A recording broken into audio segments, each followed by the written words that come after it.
In this video, we're going to talk about adding slicers to a table. You're already familiar with slicers because we've used them with pivot tables. Now we're going to add a slicer to just a regular table. And they are two separate slicers, although they work exactly the same. So first we have to create a table. So I have all of this employee data, right? First and last names, their department, hire date, the office they belong to, salary information. So real quick, we're going to insert a table. It's guessing it has the header rows. We're good there. I'll remove the banded rows, and we can give the table a name like employee for employees or something. Perfect. Once you have your table, it has a table design ribbon, and right here is insert slicer. So you can, just like on a pivot table, have more than one. Maybe we want the department and the office. So I just created two slicers all at once, four-headed arrow. You can move them where you want. You can also, just like with the pivot table, apply a style. If you wanted them two different colors, which probably not, but whatever, you can make them look a little different.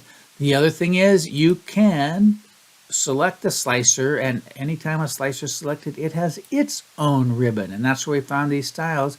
We can also change the number of columns.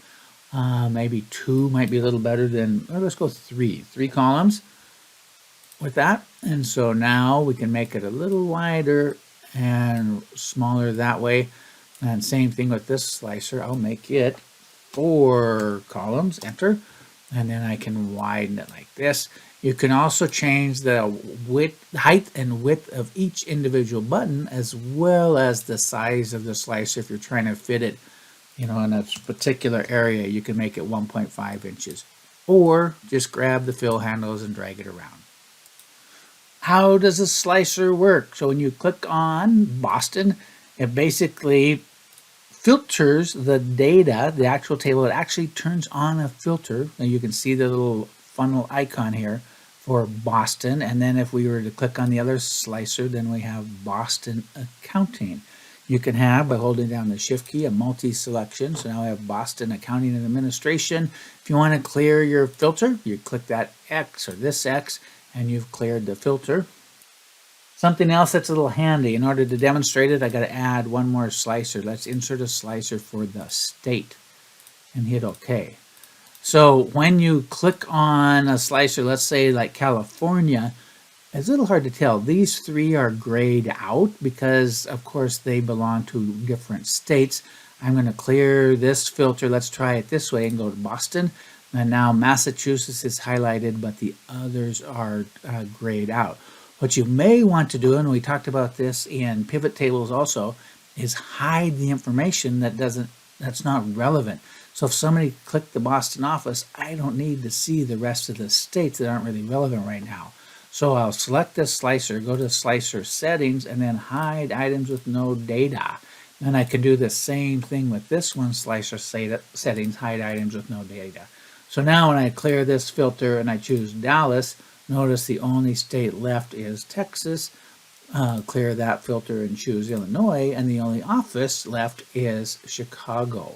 So a lot of times it's nice to make things a little cleaner when your data is filtered.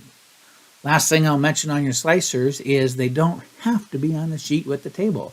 So I can select, I think I can select all 3 of these, Control X, and then I can move them over to a dashboard and Control Paste.